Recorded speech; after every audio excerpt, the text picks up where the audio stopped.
Pero el experimento del que hablaremos hoy fue aún más traumante para los niños, causando trastornos psicológicos en ellos hasta su adultez. Un experimento que fue catalogado en su época como el experimento del monstruo. A este experimento se le llamó Monster Study por la crueldad del científico, el cual experimentó con los niños. El origen de este estudio aparentaba ser algo bueno. La idea era erradicar la tartamudez, un mal del habla que afecta la fluidez de las personas al hablar. El problema fue que ninguno de los niños que se puso a prueba era tartamudo. El científico Wendell Johnson pensaba que el origen de este mal del habla era simplemente una conducta aprendida y que así, como se podía curar, también se podía provocar la tartamudez en algunos niños. Entonces, reclutó varios estudiantes de la Universidad de Iowa para llevar a cabo este experimento, que hoy día es considerado poco ético.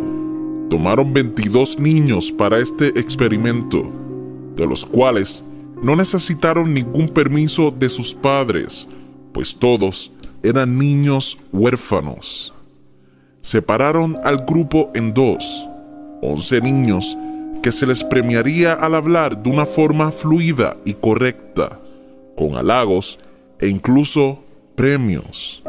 En cambio, los otros 11 niños, cada vez que hablaran de una forma correcta y fluida, se les trataría mal, se les insultaría y se les diría que están condenados a ser tartamudos, para así intentar crear este mal en ellos. La crueldad de este experimento tuvo lugar entre los meses de enero a mayo del año 1939 y los resultados fueron totalmente negativos. Más allá de desarrollar tartamudez en los niños comenzaron a desarrollar graves trastornos psicológicos. Algunos desarrollaron ansiedad, miedo absoluto al hablar, trastornos de la personalidad marcados por comportamientos retraídos, autoestima baja, depresión, e incluso se vieron casos de niños que no volvieron a hablar.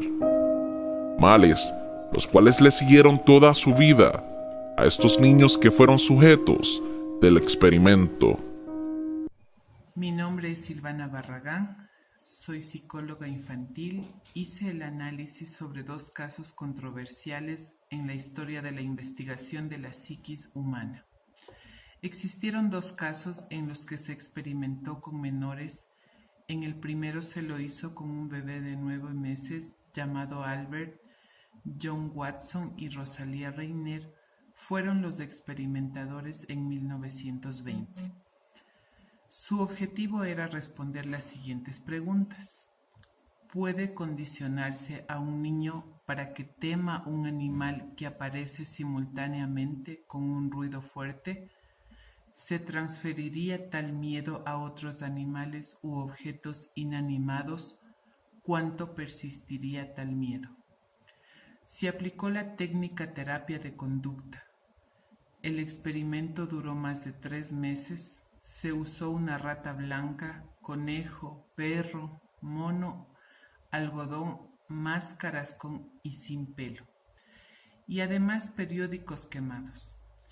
Estímulo neutro rata, estímulo no condicionado ruido, miedo respuesta natural. Estímulo neutro, sonido fuerte, miedo responde no condicionado. Se debatió sobre la ética y se cuestionó sobre la experimentación con seres humanos, ya que Watson no eliminó el estímulo condicional en el niño, la fobia. Caso 2. Sobre la tartamudez ejecutada en 22 niños huérfanos de entre 5 y 15 años de edad. La muestra se extrajo del orfanato Opera House. Los responsables del experimento fueron Wendell Johnson y María Tudor. El experimento consistía en la mitad de la investigación, terapia de lenguaje positiva, y la otra mitad, terapia de lenguaje negativa. Se calificaba el avance de los niños en una escala 1, pobre, 5 fluido. Los niños fueron divididos en 2 grupos, conjunto y control. 5 niños del primer grupo arrojaron buenas referencias, mientras que el resto presentaba atraso. 5 niños del primer grupo arrojaron buenas referencias, mientras que el resto presentaba atraso y ninguno mejoría. Presentaban sentimientos de frustración, sufrimiento, fracaso. Según Sion, en el 2002, los investigadores debían cerciorarse que los individuos experimentados tuvieron derechos a la salud y tratamiento, además de un aporte económico. La gran mayoría inhibía sus verbalizaciones ante los demás por el miedo al fracaso y vergüenza. Después ya solo 2 niños recibían terapia del habla negativa, los cuales aseguraban fallas del lenguaje a futuro. Los 22 vulnerables fueron engañados y obligados a recibir terapia del habla. Se decía que los niños y jóvenes ya tenían lo suficiente madurez psíquica para poder decidir su participación en las pruebas, pero seguían engañados, ya que dentro de su comprensión no se explicaba todos los daños catalogados que sufrieron. María Tudor, al final del experimento, les explicaba que no tenían ningún problema del habla, pero en realidad el daño ya estaba hecho. El principio de no maleficencia proyecta que es una falta muy grave a la moral ofrece o pronunciar una propuesta de experimentación con humanos a los grupos vulnerables, embarazadas, lactantes, enfermos y trastornados psíquicos, los pobres, los niños y subordinados de la libertad. También se debate sobre los factores que influyen en la madre del pequeño, mencionando en el experimento 1. No existían datos suficientes sobre la información que se le dio a la madre del niño en la investigación. Fue una influencia económica, sobre tal razón la madre por necesidad, vulnerabilidad. Además, no se dio los procesos necesarios para eliminar los trastornos fóbicos del menor, efecto que se llevaron por el resto de su vida. La OMS y otros estándares en contra de la experimentación con humanos que quebranta la ética y moral quisieron que se den los respectivos procesamientos lesivos para los estudios.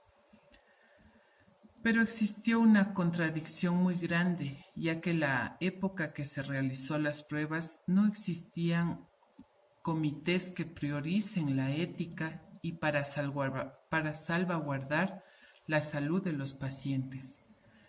Los psicólogos deben obtener consentimientos válidos tanto de las personas que participan como sujetos voluntarios en proyectos de investigación, como de aquellos con los que trabajan en su práctica profesional.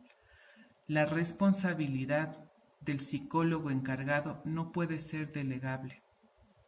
El consentimiento de las personas involucradas no exime a los psicólogos de continuar o detener el proceso si éste presenta acciones perjudiciales hacia los individuos involucrados. Tomando en cuenta independientemente dirigido a obtener resultados, nunca debemos irnos por arriba de los derechos de los seres humanos. Gracias.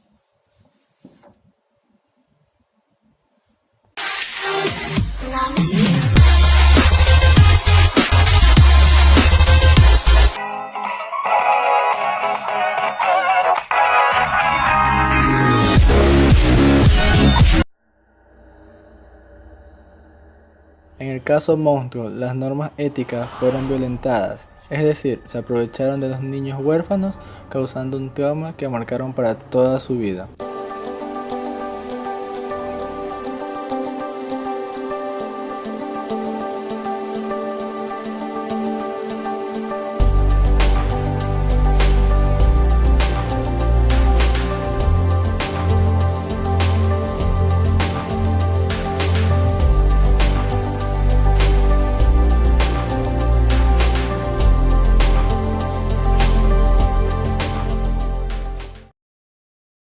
De acuerdo a los códigos APA, cada profesional tiene la obligación de regirse las normas éticas, principalmente los psicólogos que se encargan de la salud mental de los individuos.